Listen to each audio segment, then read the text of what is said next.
Okay. How long have you known John Bennett? No comment on that. Well, that man, John Mark Carr, now sits in this prison in Thailand waiting to be brought back to the United States, where he will be charged with the murder of JonBenet Ramsey. He is 41 years old, a former school teacher. He has a criminal past, incidents involving child pornography.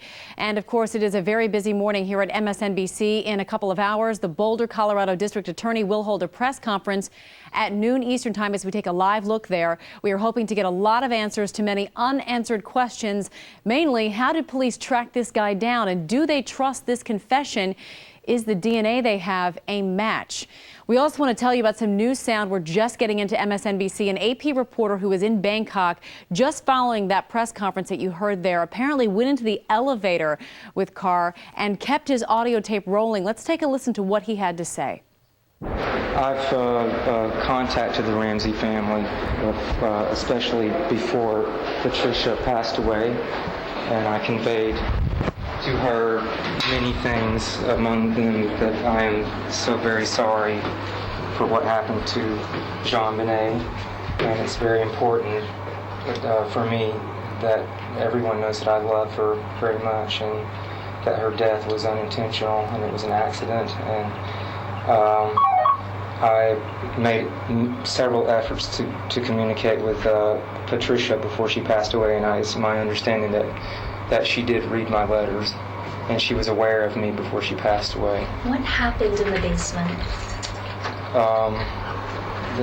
It would take several hours to describe that. If you could be brief.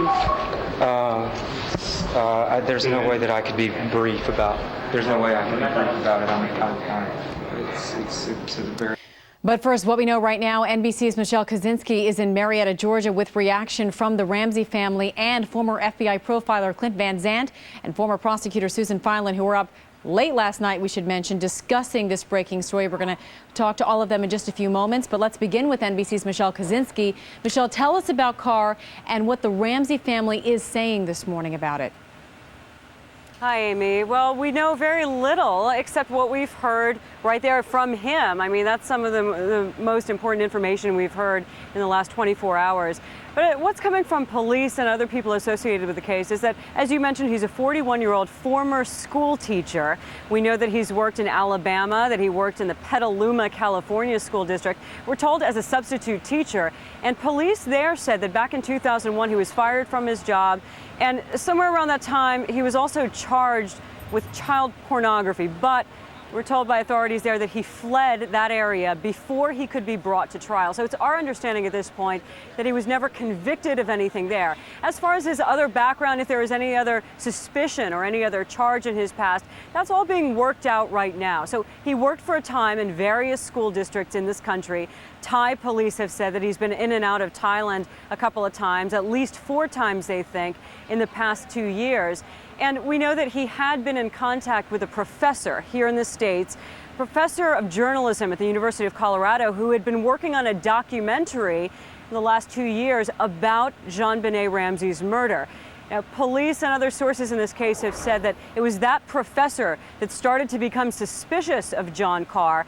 He notified police, and other elements in this case also came into play. We know, as he also mentioned in that audio you heard, that the Ramseys were aware that police were close to making an arrest, that Carr was the person that they were looking at, and that's what brings us to right now. Now, John Ramsey has spoken publicly in short segments. We heard from him yesterday, and also now he's saying that he really compliments the police and the investigators, especially the chief prosecutor, for making this happen now so long after JonBenet died.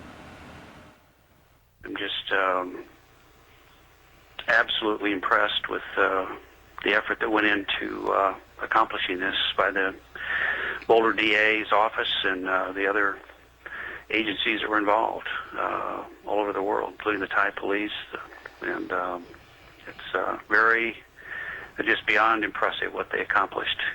I think it's important that justice be allowed to run its course and do its job. It's unclear right now if there was any connection and what the connection was between this man and the Ramsey family. There have been different reports out there. Their attorney for the Ramseys was quoted as saying that they knew of him, that the Ramseys were helping investigators, giving them some information about him, but he wouldn't say for certain publicly yesterday whether or not they really knew him personally. Was he in Boulder besides this time that he says he was with JonBenet when she died?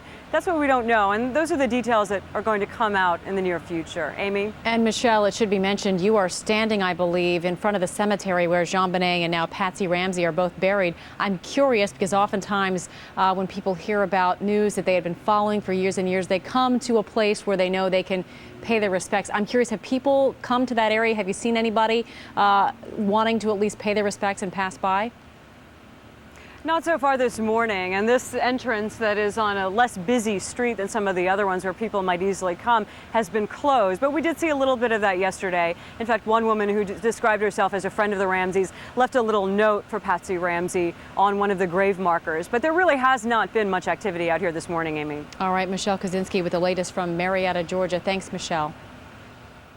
And now to our panel here at MSNBC. We have Clint Van Zandt and Susan Filan. Susan Filan, a former prosecutor, and Clint Van Zandt, of course, a former FBI profiler. Thanks for joining us today. Good morning. Sure. Susan, we know back in 2003, a federal judge in Atlanta and then later the Boulder DA, both saying that the weight of the evidence in this case led more credence to the intruder theory than to the fact that most people believe Patsy Ramsey had killed her own daughter. Now we have an actual arrest that would support that intruder theory once again. Does this let the parents off the hook?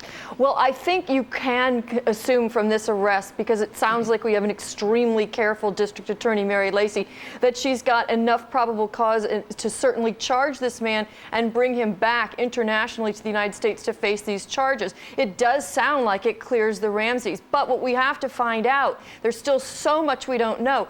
Is the DNA that was inside JonBenet's underwear a match to this suspect? Is there any other forensic link to this suspect? Hair, fiber? Does he know things about this crime that nobody but the killer could know? And lastly, is this confession somebody trying to grab their 15 minutes of fame and confessing to something that they didn't do? Or is this somebody finally getting it off his chest and coming clean and telling the public what the Ramseys have suspected and known all these years? They didn't do it, and some sick, crazy intruder snuffed out the life of their beautiful little girl. Because, Susan, you know there's a lot of skepticism out there that this may just be a guy who's looking for his 15 minutes of fame. In your experience as a prosecutor, do police, do district attorneys, do prosecutors usually make sure they have all their ducks in a row before they make an arrest, especially in a case like this where people have been waiting for a decade? You bet they do. If you're going to pull the trigger in something as big as this, your aim's got to be pretty darn sure. This district attorney would not have gone to this length, wouldn't have taken these steps. Remember, she was investigating this guy for months before the arrest warrant was actually issued and before he was actually picked up. So my guess is she's got stuff in her file that we don't know yet that's got to be a pretty good link to this guy aside from his own words. Now, assuming those links are there, his own words are going to be the nail in the coffin that's going to help bring this cold case to justice some 10 years later. Clint, the cover of the New York Daily News has a picture of JonBenet and the headline reads, "Solved." But as I mentioned, there are still a lot of questions, still a lot of skepticism out there that this is the right man. We're hearing from Carr's ex-wife who says he was with her in Alabama the night of the murder. This was around Christmas time, so it's something people might remember where they were or where their loved ones were. And Carr's brother says, as far as he knows, his brothers never set foot in Colorado. What do police have to, there are still loose ends out there basically that police have to tie up. Yeah, there are still a lot of loose ends here. You know, as Susan rightfully suggests, there are people all the time who want to raise their hand in the air and say, you know, I did it. You say, what? How could somebody be so crazy to confess to a crime? Well, just last week on MSNBC, we were talking about an individual who confessed to be America's most prolific serial killer. Many of those crimes have yet to be actually linked to him. So there are people that stick their hands in the air. You know, what amazes me about this guy we're looking at right now is that when he's interviewed in the courthouse at the time, he's very quick to talk about linking himself with the crime. He was there when JonBenet died, but a very benign question that was asked of him, how did you get into the basement? Well, I'd rather not answer that question. Well, why not? If you're, for all practical purposes, confessing to a murder, why don't you simply tell us how you got into the basement? You know, those are hard questions to try to reason. But the flip side, and I'll give you the flip side, is that I've seen people arrested for a rape murder where they will confess to the homicide but say they didn't commit the rape. So, you know, a human mind's a very interesting thing, what we're willing to say we did and did not do. There are a few aspects of this case that haven't been published in the dozen or 24 books, every newspaper, radio, TV account. I mean, next to the kidnapping of the Lindbergh baby, this is probably the most followed murder case of a young child, I think, that we've seen probably in the 20th and now 21st century. I think you're right, Clint. I want to ask you about something else, too, because we just heard that audio tape from the AP reporter who kept his tape recorder rolling in the elevator with Carr. And you hear him say it was an accident again. He said, and I just want everyone to know that I love JonBenet. I love her. He said it in the present tense. Did anything strike you about what he said when he was describing her? Yeah, what strikes me is that many times you'll see a pedophile will almost believe that they can develop a mature relationship with a child. I mean, they will take advantage either by developing that relationship over a period of time, or in this case, possibly thrusting himself on her. But here he describes a relationship between a 31-year-old adult male, that's the age he was at the time this crime was committed, and a 5-6-year-old child, and he describes it as love. This suggests should he be the killer, this is someone who was so fixated on JonBenet Ramsey, perhaps because of her being in beauty contest. He's seen pictures of her, something like that. But if, in fact, his brother and the ex-wife are correct, that he's never lived in Colorado before, what would have caused this gentleman, and there are better words, but we'll use that at this time, to travel from Georgia to Boulder, Colorado, be able to get inside the Ramsey house, find JonBenet, do these terrible things, and then write this 3-page note that has this feminine, almost genteel ring to it. You know, some of the statements in the demand letter is, be sure and get a good night's rest tonight because tomorrow you're going to be very busy making the delivery. And he knew $118,000. How did he pull that number out of the air? You know, these are questions that beg to be answered before we lock this guy into this case. All right, Clint Van Zandt and Susan Filan, we should note that you all will be staying with us throughout the day today as we continue to cover this developing news. Of course, the arrest and the murder of JonBenet Ramsey. And a reminder to our viewers, stay with us for live coverage. The district attorney in this case is going to speak to reporters and hopefully provide more details on this case. That is coming up at noon Eastern time from the Justice Center in Boulder, Colorado. Of course, we'll bring that to you live when it happens. And stick around because we're going to really flesh out the facts of this arrest, including an alleged email trail. Hundreds of exchanges between John Carr and a Colorado professor may provide telling clues about how this man came to be the prime suspect. And the parents have their names finally been cleared 10 years after their daughter's murder.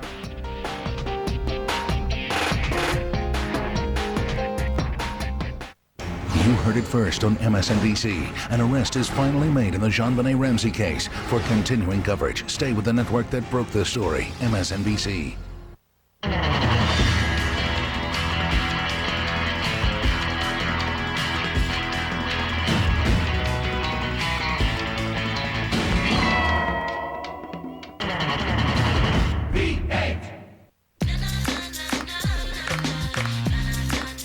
From the newest innovations to the latest styles, Best Buy has brand name appliances for every part of your life. Appliances that get the job done, so you can get on with what's really important to you.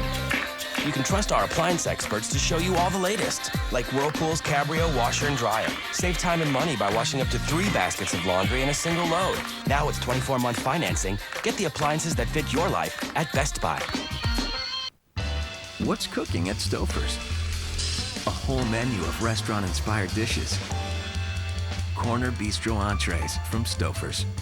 6 delicious entrees like seafood scampi, shrimp and scallops tossed in a buttery garlic sauce and served over linguine pasta. It's not what you'd expect from frozen, but it is what you'd expect from Stouffer's. Try our full menu of corner bistro entrees and see what's cooking at Stouffer's.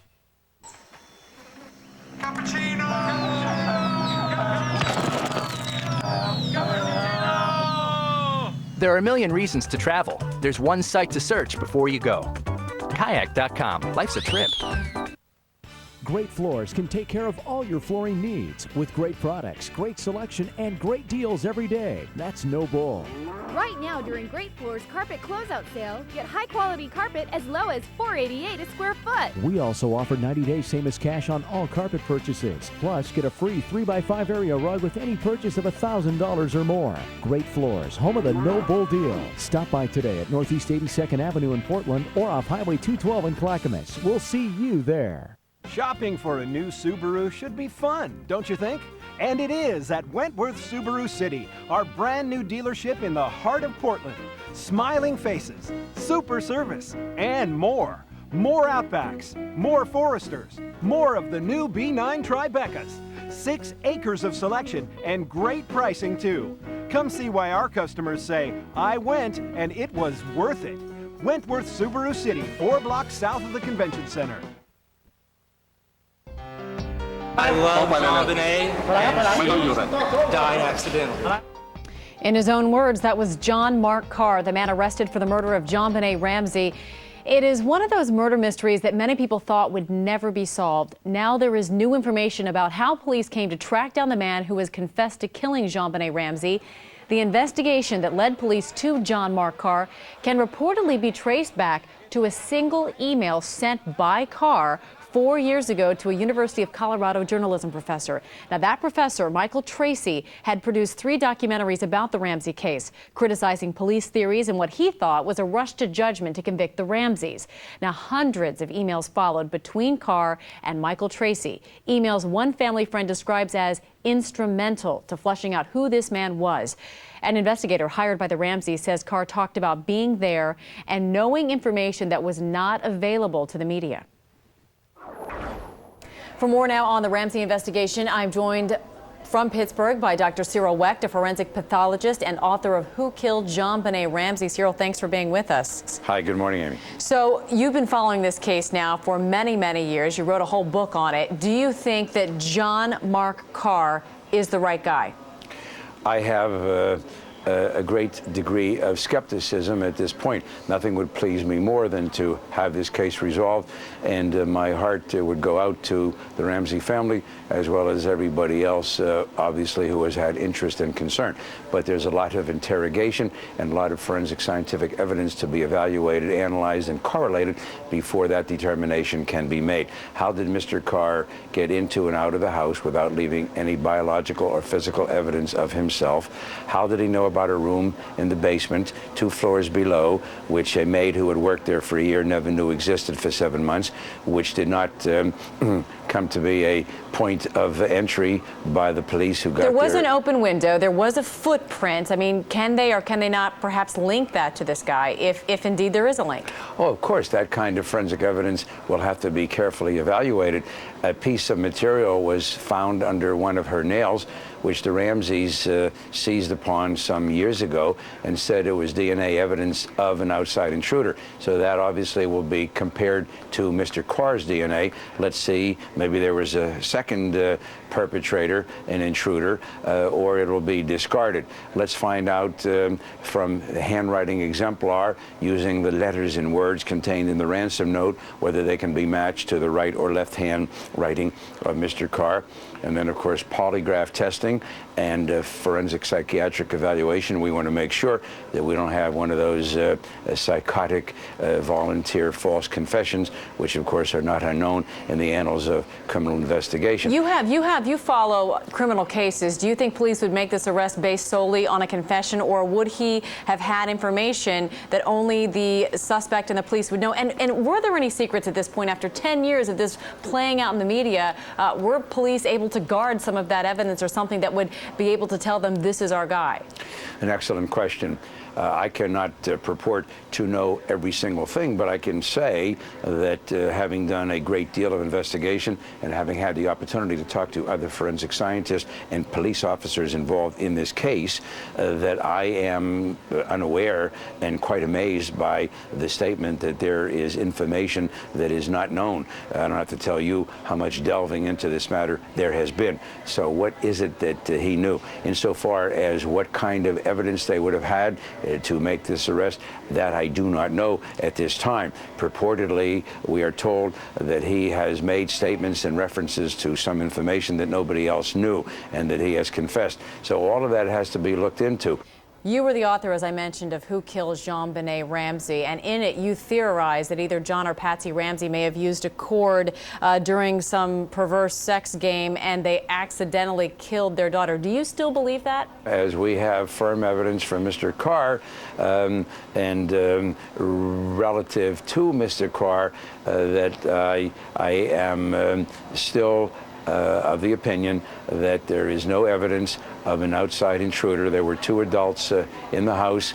The tourniquet around her neck was utilized, employed with a broken piece of a paintbrush. Pen and paper to write the ransom note were obtained in the house.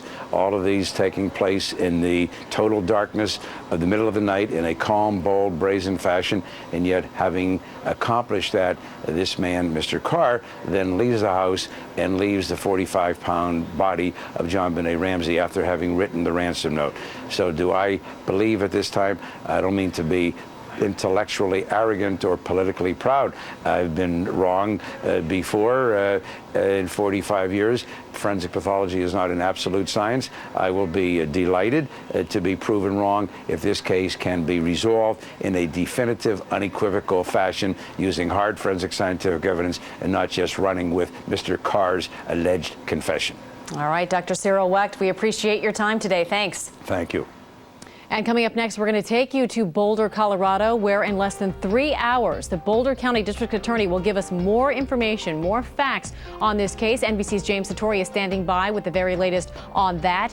In addition, JonBenet's parents, in their own words, since the brutal murder, they have declared their innocence time and time again. Will the world finally believe them now?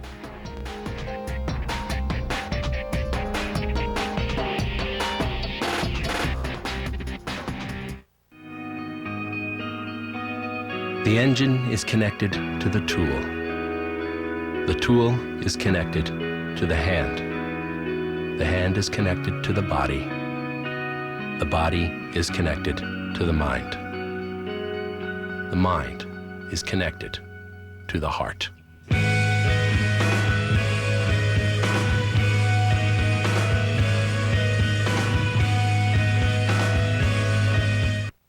People could save hundreds of dollars on car insurance by switching to Geico.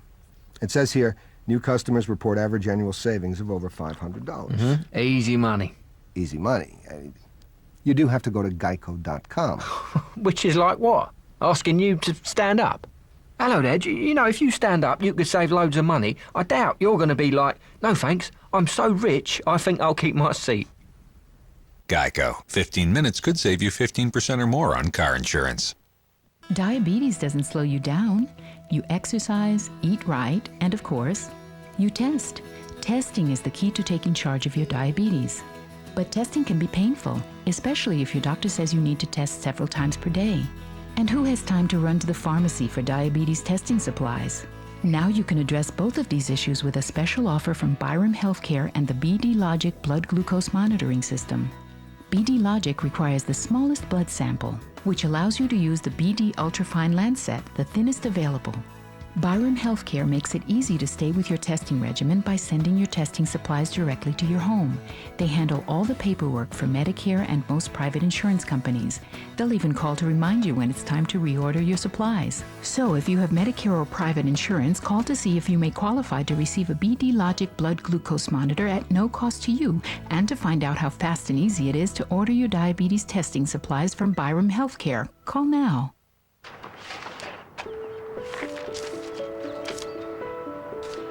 Each year, thousands of kids find out if they've gotten into college. It came. And thousands of parents come to the realization they can't afford it. You gonna open it? I'm freaking out. I'm freaking out a little too. But now there's a smarter way to pay for college. Loan to Learn. Call now to talk with an advisor. We'll show you how to finance your child's college dream without depleting your retirement savings or home equity, so family finances stay intact. You know, if you don't get in, Mom, it's not... It's a great school. See how our easy application process and affordable loans can make all the difference. Cross your fingers.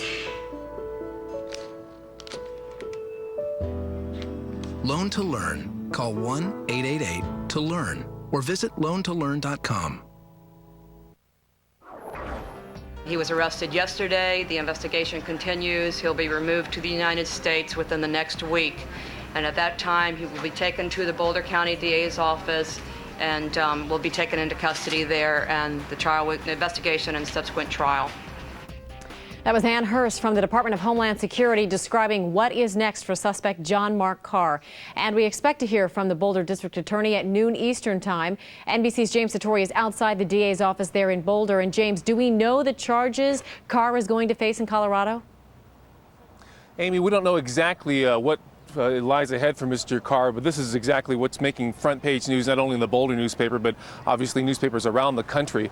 We don't have an official word yet. We expect maybe some detail about the charges, but in Bangkok, an official there with the Homeland Security Department did relay some information that she apparently did get from the Boulder DA, and as a result, apparently Mr. Carr will face charges on a number of counts, including first-degree murder, kidnapping, and child sexual abuse. Now, it's worth noting that Mr. Carr told Thai authorities in Bangkok that he believes he is not guilty of first-degree murder because he claims it was an accidental death, that it was a result of a kidnapping attempt that went awry, and that he, in fact, told Thai police that he was in love with JonBenet Ramsey at one point. Amy, also the question facing that we expect to hear from Mary Lacey, the district attorney here in Boulder, we expect her to talk about the extradition, as was alluded to at the very beginning, whether or not he is in fact on his way or will be on his way shortly to face those charges and arraignment here in Boulder. Amy? And as you know, James, there are still a lot of questions as to exactly how police were led to Carr and exactly how he was capable of pulling this off. People are questioning where he was at the time of the murder. Was he in Georgia? Was he in Colorado? Do you think we'll be getting any new details about the case itself? Well, hopefully, but you know, there are reports from a journalism professor here at the University of Colorado who apparently had made email contact with the suspect, Mr. Carr, in Bangkok over a number of months prior to this. And apparently at some point several weeks ago, those emails between the two got so disturbing to Mr. Tracy, who was the journalism professor, that he reported it to police. Now, whether that was what tipped police off initially, it's unclear. It is clear that the authorities here have been pursuing Mr. Carr for some time. In fact, it was made known to the Ramseys before Patsy Ramsey's death, in fact, that an investigation was underway and that a suspect was being looked at. Amy? All right, James Satori with the latest from Boulder. James, thank you. And throughout this case, JonBenet's parents, John and Patsy, have faced a huge cloud of suspicion, accused, victimized, and perhaps now vindicated.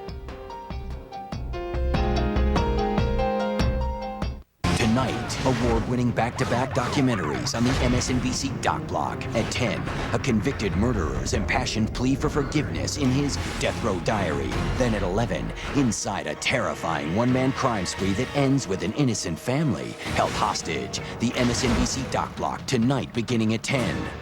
You know, I believe in aging authentically, but you know, hey, everybody needs a little bit of help. And that's why L'Oreal created new Age Perfect Pro Calcium Moisturizer. I mean, yeah, I take calcium every day to feel a little bit stronger, but this does the same kind of thing for my skin. Now L'Oreal applies calcium to skin. Age Perfect Pro Calcium makes skin toned, deeply restored. For skin that's us, authentically us. And you know what?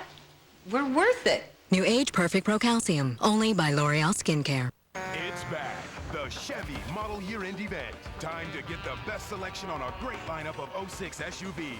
So make your move. These Chevys are going fast. Like Equinox LS front-wheel drive that gets an EPA estimated 24 highway miles per gallon. Buy Chevy's crossover vehicle, a 2006 Chevy Equinox, and get 0% APR financing. Claim yours before they're gone. See your participating Northwest Chevy dealer or visit us online at shopforchevy.com.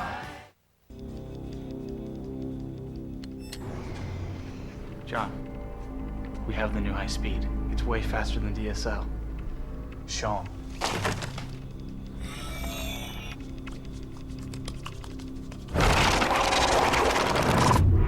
It's a pagoda. Tell me you have more.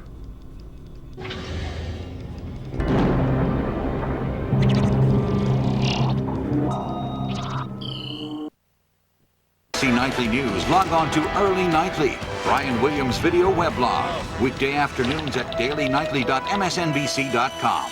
Hey, my name is Taco, and this is my story. I build custom motorcycles. I've been building motorcycles for about probably 20-something years. I'm working every day, leaning over, doing something. When I wake up in the morning, I'd feel joint pain, and I'd feel my hands cramping up. I just had to do something about it. I take a leave, and basically I make it through the day. Usually I'll wake up like a Cro-Magnon man, and then as the poster goes on, I'm the Neanderthal man, and I take a leave. Taco man. I leave, it makes a huge difference. I'm gonna keep building bikes until I'm a household name.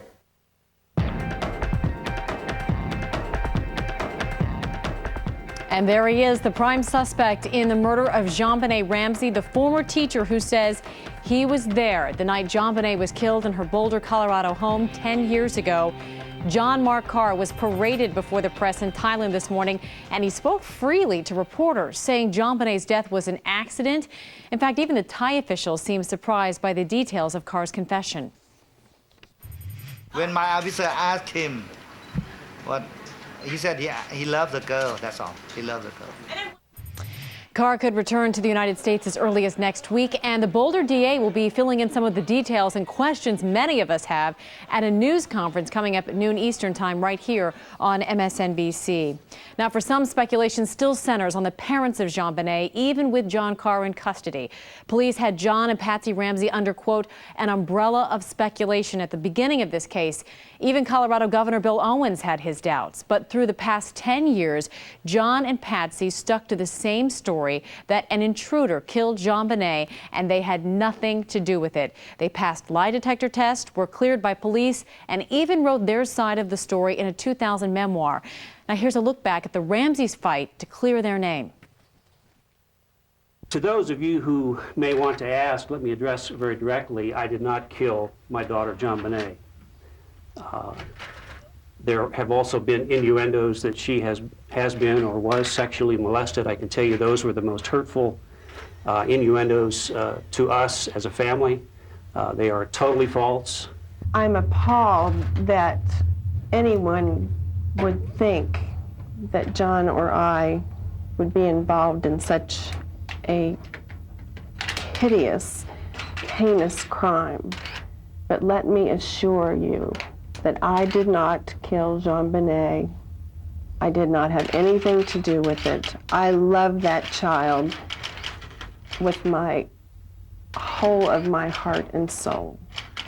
If I could speak to John and Patsy Ramsey, I'd tell them to quit hiding behind their attorneys, quit hiding behind their PR firm, come back to Colorado, work with us to find the killers in this case. It was horribly disappointing because what he needed to say in our minds was, I'm going to find the killer of this child. We're going to put investigators on this case that have homicide experience. Give me one reason. What have we ever done in our past that would give anyone reason to believe we killed our daughter? A normal family does not live a normal life, wake up one night in the middle of the night, viciously slaughter their daughter, go back to bed, and go on. Another scenario, Patsy, that you flew into a rage over JonBenet's bedwetting.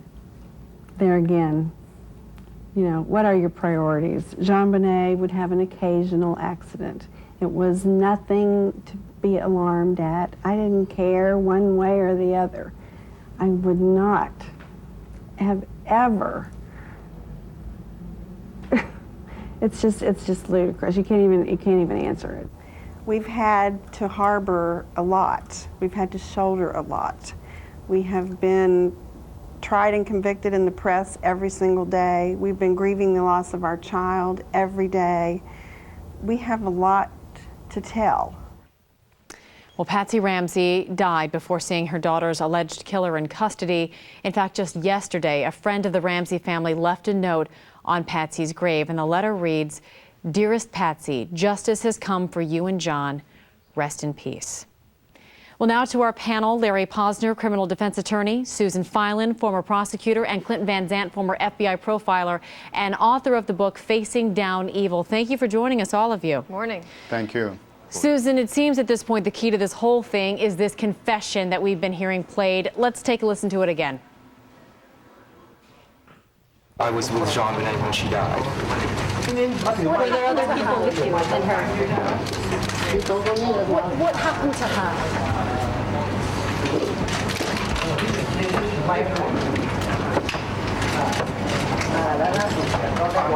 What happened in the last few moments? Were you playing with her? What happened?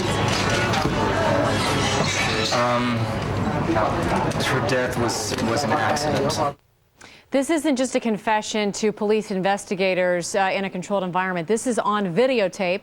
This was broadcast around the world, Susan. How much of a help is this for prosecutors, and how big of a problem is this for the defense? Well, it's a help to prosecutors if it can be corroborated. There are other key pieces of forensic evidence in this case that have to be corroborated for this admission or this statement to have a tremendous weight. The DNA evidence on her underwear, if that's a match to him and the statement corroborates it, it's a huge boost to the prosecution. The handwriting sample, if the analysis matches his handwriting and this confession corroborates it, again, a huge boost to the prosecution.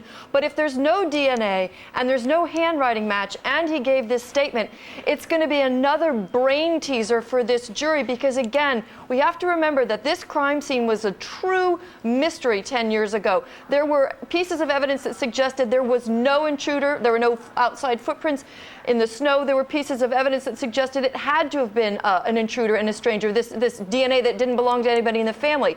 So again, if we don't have DNA match, we don't have handwriting match, we've got the statement, we're going to have to revisit that contaminated crime scene that protocol wasn't followed, and it's going to be a brain teaser. It's going to pose some difficulty for the jurors. Clint, you just heard Carr say JonBenet's death was an accident. From what we know about the crime scene and certainly the brutal murder of JonBenet in terms of the evidence that we know it so far, do you think it's possible that this was just an accident?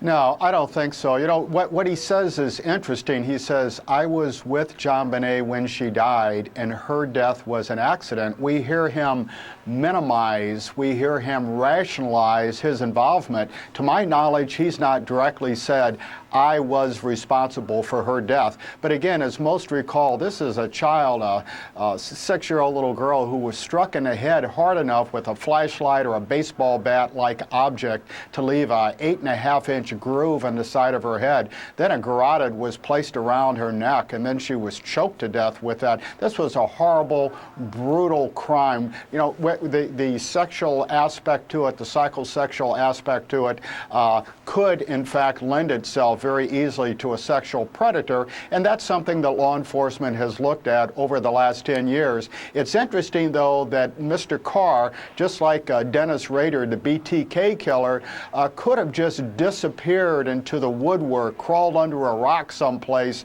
and gotten away with this crime. But if he proves to be guilty, this is yet one more person who had this need to engage with the authorities, with the families, to keep discussing till he raises attention to himself so high that they have to look at him as a suspect. So, Larry, what have investigators been doing behind the scenes to make sure that Carr really is their man? Beyond this confession, you're there in Colorado. You're familiar with how this has been working and certainly had progressing over the past 10 years.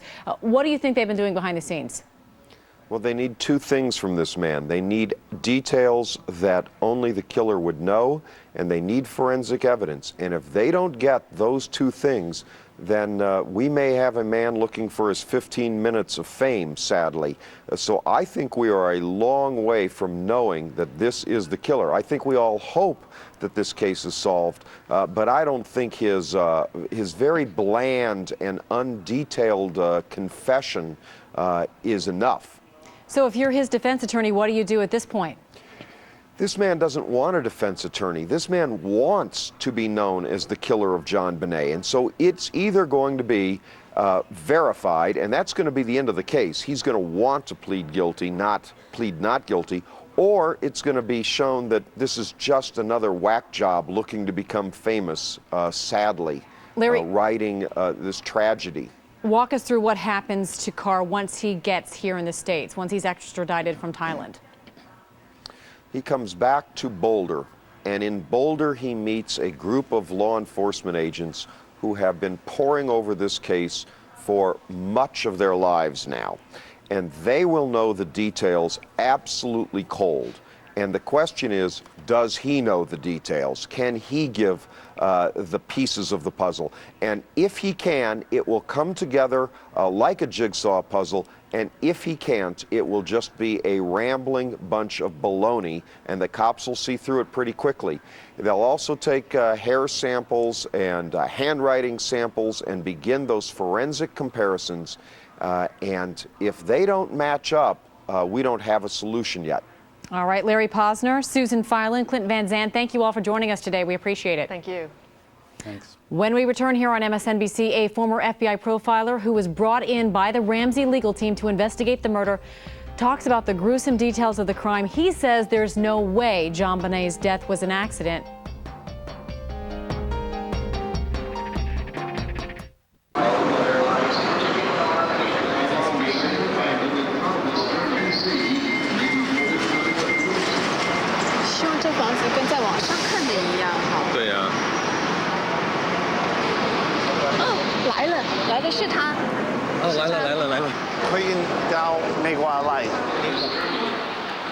I hope I said that right. I'm Matt Tucker. Welcome to America. Oh, your Chinese is good. I worked on it all morning. Century 21.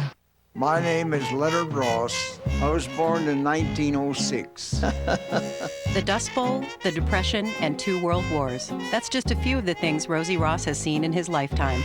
Through it all, he's had 2 great loves, music and his own independence. If it's Friday, I'm playing at the Pinecone Inn. Long-term care insurance from Genworth Financial can help you live on your own terms in your own home, receiving covered benefits where and when you choose. Genworth Financial, insurance for living, solutions for life.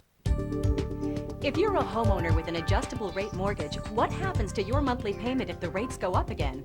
Well, if you have a $200,000 mortgage at 6% APR, a 1% increase in the APR will actually increase your monthly payments by 11%. That equals an extra monthly payment every year. Want peace of mind? Lock in a new low fixed rate loan from Ditech.com, even if you have a credit problem. Log on to Ditech.com or call 1-800-71-FIXED.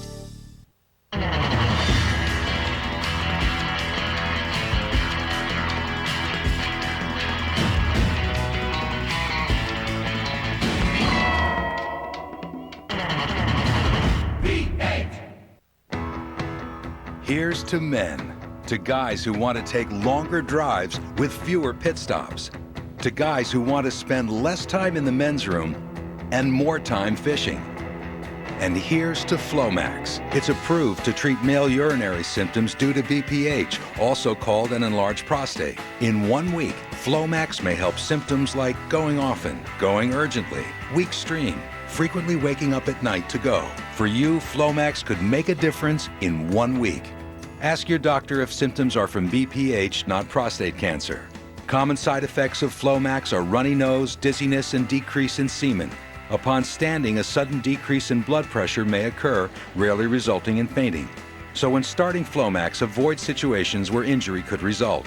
For more information, call 877-4FLOMAX. Ask your doctor about Flomax. Flomax could make a difference in 1 week.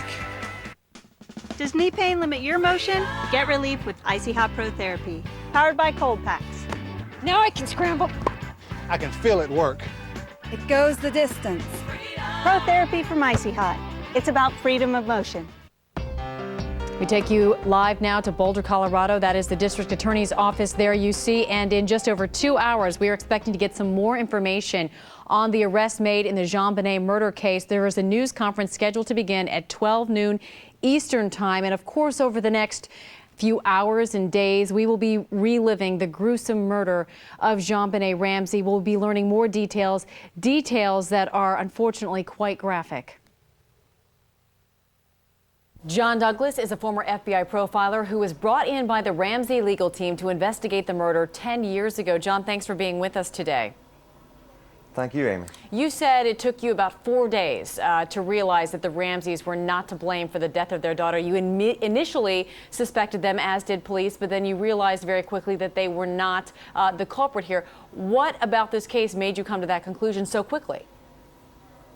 Well, when I look at a case, I have a simple formula. It's called why plus how equals who. And when I look at the case, why was this child the target of this victim? Is there something in the background of the child or the family that would increase the risk level of this child being the victim of a violent crime? I didn't see anything like that at all. Then I looked at the how, the method and manner of how this child was killed, which really wasn't readily available. It wasn't available to me when I went out there initially. I was reading the tabloids and the newspapers, listening to the media, and certainly the focal point then and continued to be on the parents.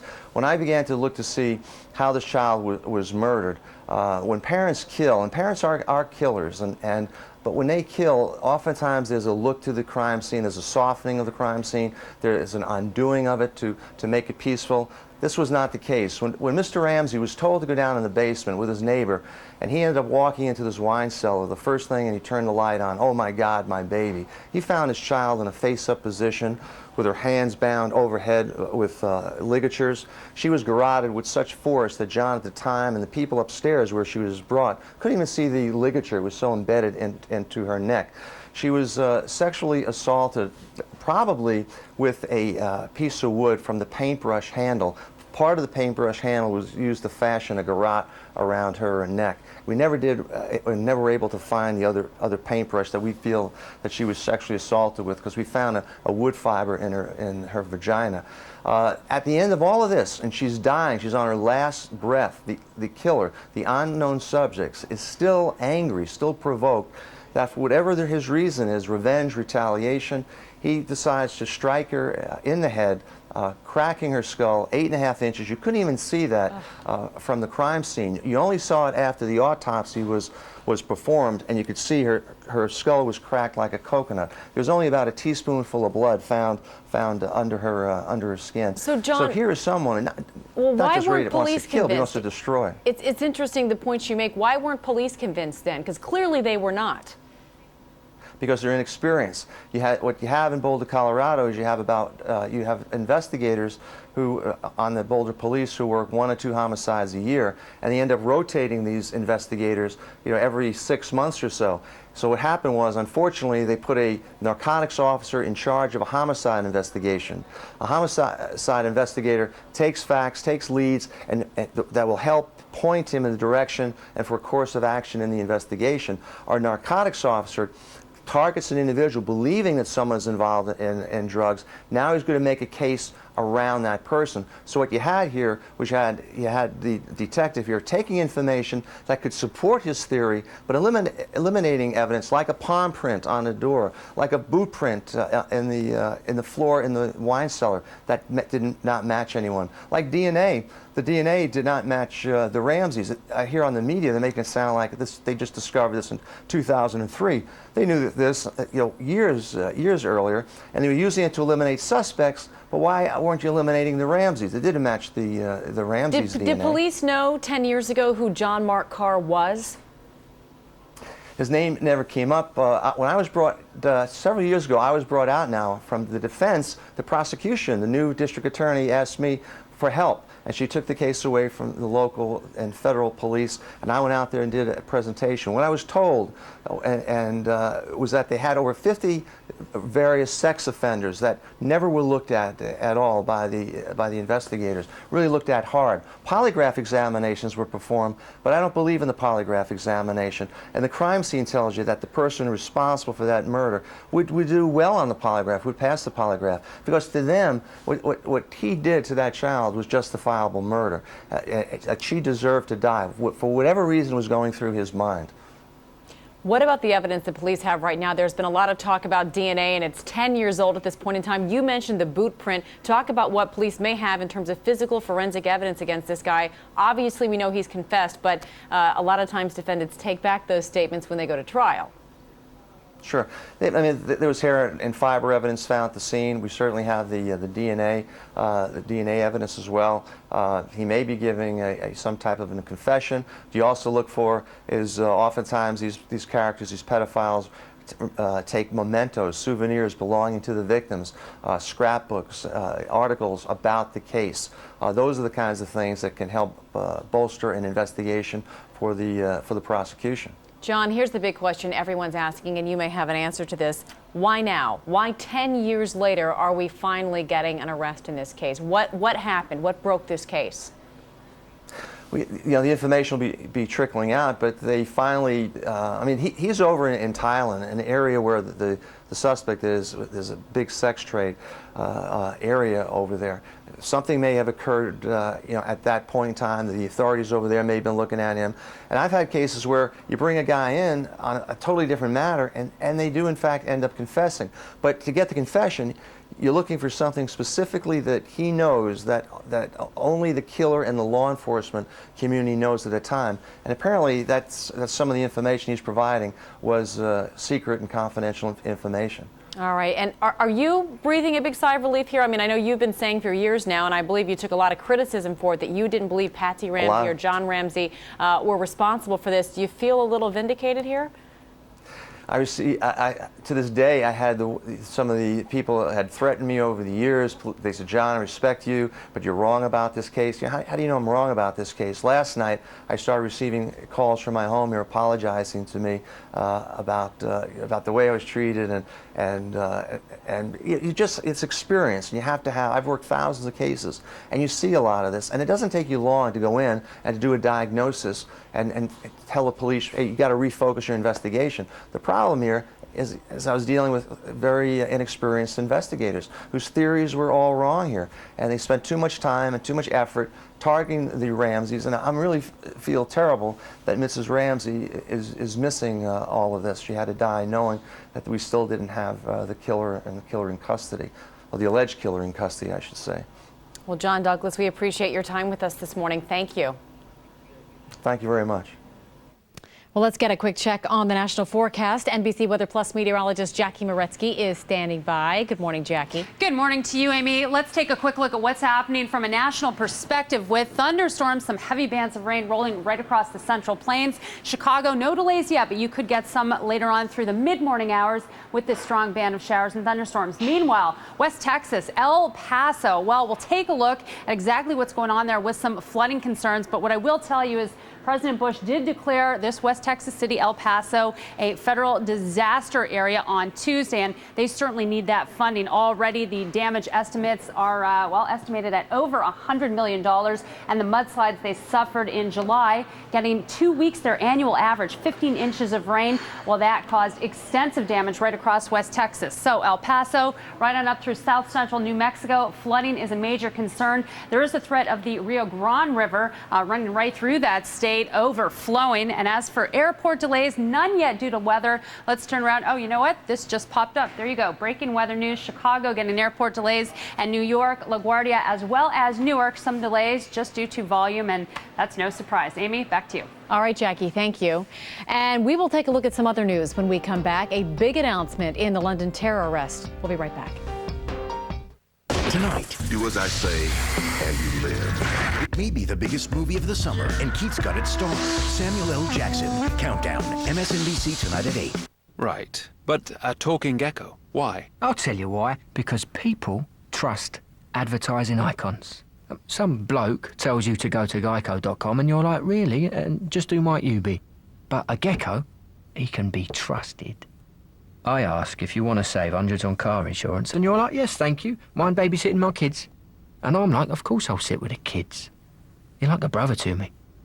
Geico. 15 minutes could save you 15% or more on car insurance. How you doing, sir? Orientation, 7th floor. Sign in, please. If you're a new full-time employee. We've got the Q4 numbers. Germany looks good. people-ready business knows that every person it hires is an investment. With the right software, they'll be ready to hit the ground running from day one. It was a diagnosis of breast cancer. My daughter lives in New York City, and she's just totally convinced that the best of all medical care and everything else is in New York City. And I finally had to tell her to back off. Tuolumne OHSU Cancer Center had one of the 4 newest linear accelerators in the world. I'm a big sissy, but they took good care of me. The staff at the Tuolumne OHSU Cancer Center are just the most amazing, caring people, and I still consider them friends. I'm a breast cancer survivor. VHIX.com helps people find the car they want at a dealer near them. How do we improve that user experience? Replace the mouse with the steering wheel. That way it's like you're driving your new car already. Then you can beep the horn to change pages. And your idea? VHIX TV. Not just web pages, cool video test drives powered by Wheels TV. Cool video test drives, now at VHIX.com. Just click Autos on Comcast.net. Joe wants to know, is Will Ferrell's latest comedy truly offensive to Christian Southerners and women, or is it all just good fun? Scarborough Country, MSNBC tonight at 9.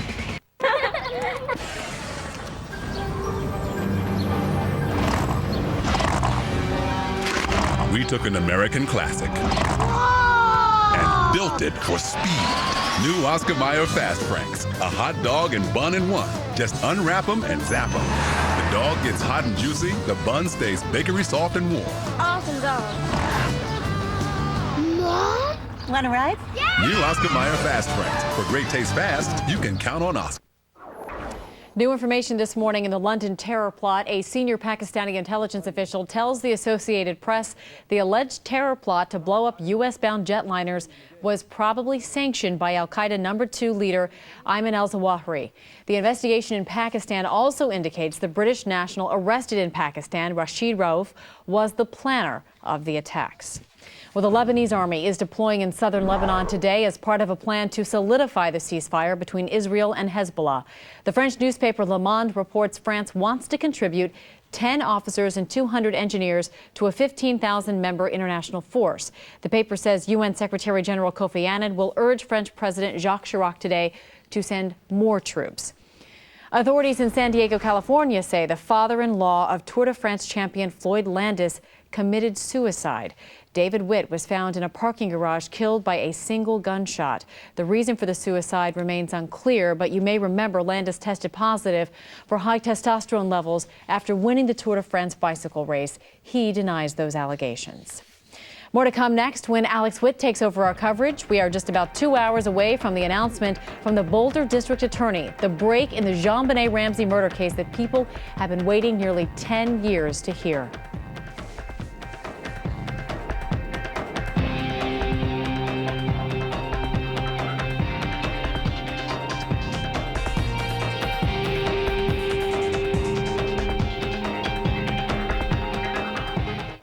Tucker Carlson has a nose for bunk. It seems like you have no evidence at all that this is actually true, do you? Hooey and hogwash. It just doesn't make sense. Flapdoodle, horse feathers, and snake oil. What does this add up to?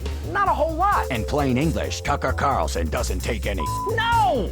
Oh, sorry. Tucker, tonight at 6 on MSNBC.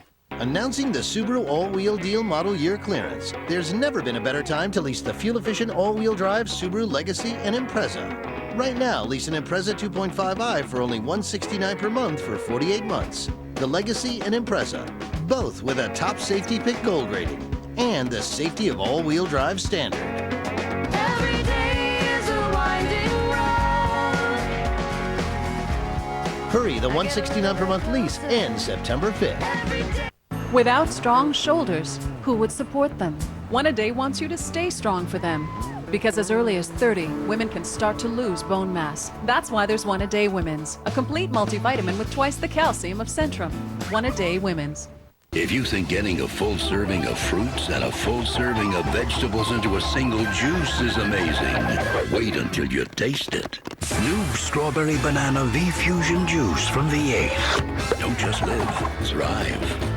Attention to anyone looking for a hot real estate deal. NRPI is announcing an opportunity to own land for very little money. It's called Hot Springs Village, located in Arkansas. There are lakes, golf courses, shops, and restaurants, all in the largest privately gated community in the country. This place is incredible. You're gonna love it.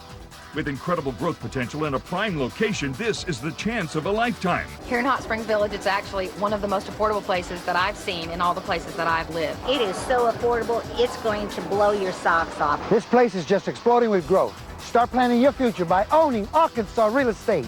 Prices start as low as $12,900, payments as low as $297 per month. And listen to this, almost anyone qualifies. So call now and request a free brochure to find out how you can come and see this amazing place on a free trip for two. Your trip includes airfare for two, hotel accommodations, and a no sales pressure private tour of our home sites. Don't miss out. They're expected to go fast and our free trips fill up quickly, so call now. You're gonna love it. Here's the deal. Every night in prime time, MSNBC is keeping it real.